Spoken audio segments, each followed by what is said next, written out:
Kde bolo, tam bolo jedno staničko. Staničkom sa 10. júna zobudil James. Do 2 minút zadarmo. James nebol v stanici, pretože išiel doručiť balík. Pošta! Kričí James. Už idem. Ahoj, James. Poď bližšie. Verím, že si mi doniesol ten balík, ktorý som chcel. Vlastne to minulo. Tak ďakujem. Zaplatíš 20 eur. 20 eur? Čože? Ale to je nehorácne. Míňať peniaze kvôli mydlu. Nož, inak je to krádež. Čože?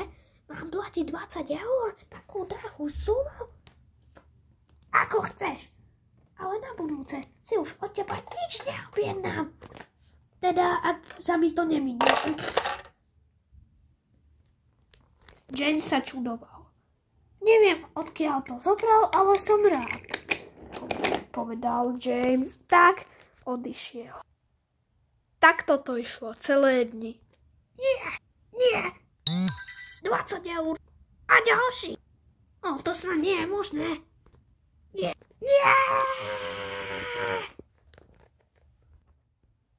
O týždeň. To je strašné. V kuse míňam iba peniaze. A to kvôli tomu, že sa mi všetko míňa. Drahí ľudia celého Staničkova, odprezentujem vás, že ak nebudete mať balík do 2 minút doručený zadarmo, do 2 minút nebudete mať doručený, bude úplne zadarmo. Do 2 minút a zadarmo? To znie skvelé. Ale jak ho okapátim? Myslím, že by sa mi balík zišiel. Aj tak už sa mi míňajú roky. James! Kričí Chrújdo. Musíš doručiť balík, povedal Chrújdo. Idem, povedal James. Nezabudni 2 minúty zadarmo, povedal Tomáš. Dobre, povedal James. Tak išiel. Čože? Zavretá cesta? Zdá sa, že to bude musieť obísť okolo, povedal James. Kde sa tu vzal ten vagón? Je tu pošta. 2 minúty 4 sekundy. Odkiaľ si nabral taký čas? Zbohon! Aspoň teraz nekritizoval, povedal James. James sa vrátil sklamane do stanice. James, si v poriadku? Nedoručil som balík. Meškal som 4 sekundy. 4? Pri akej príležitosti? Myslel som, že tam budeš hneď do pol minúty. To som si myslela aj ja, ale bola zavretá cesta a v meste som našiel odstavený vagón. Síce neviem prečo, ale máš kompletnú smolu, James, povedal Tomáš. Myslíš? Na budúce to hádam bude lepšie, povedal James. Tak, čo keby som si objednal pizzu? Nemám tu nič na jedenie, povedal Tomáš. James rozmýšľal, v čom spravil chybu. Hej, Tomáš chce pizzu. Čože? Ja mám doručovať balíky a nie pizzu. Dobre, ak ide o peniaze, tak dobre, povedal James. Ešte, že tá pizza bola hneď urobená. Minúta 50. Minúta 54, minúta 55, minúta 56, minúta 57. Pošta! Kričí James.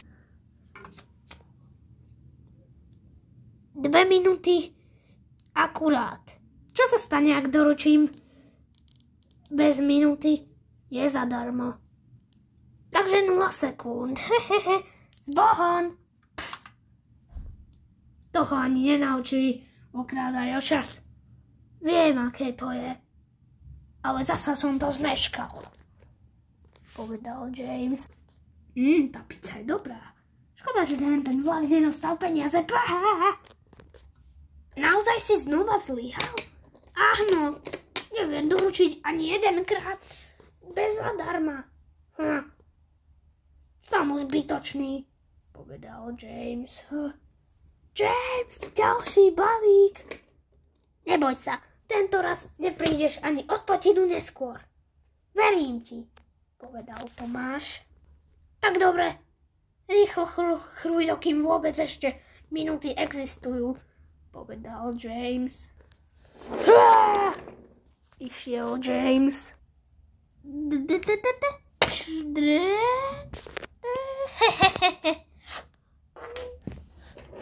Čože? Skratka je zavretá. Idem tadeto. Tutut.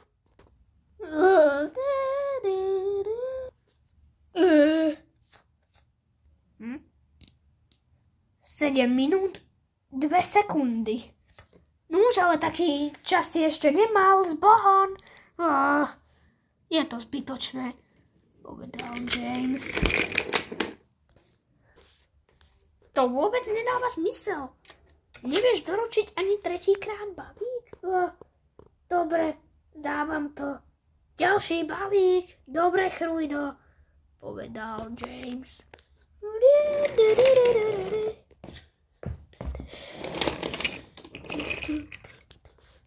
Vagón? To stanie.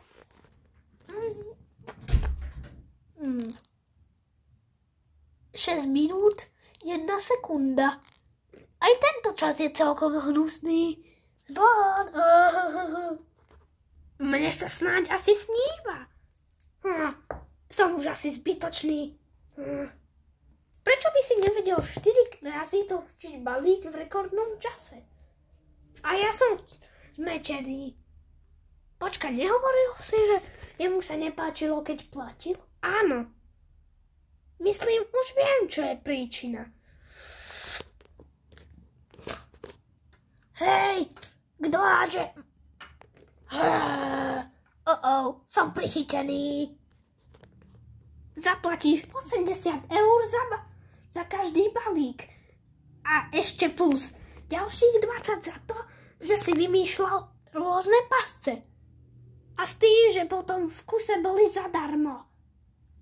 Nie, povedal Tomáš.